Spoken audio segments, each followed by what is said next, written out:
Hey guys, in this video I'm going to show you how to download and install Discord on any mobile device.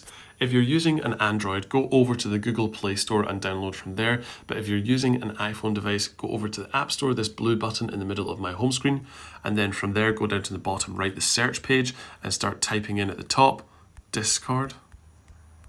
Press the blue search button in the bottom right, and then go down to the first organic listing, skip all of the ads.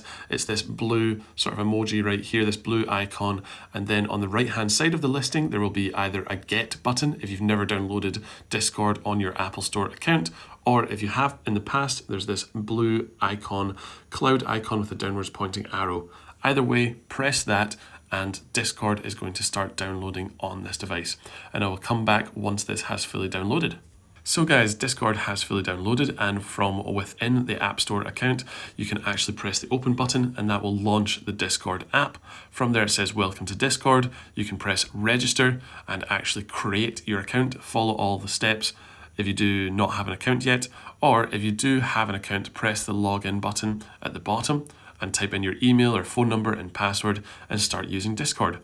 So guys, this has been another video for the My Tech Mastery YouTube channel. If it's been helpful, please like and subscribe. Thank you.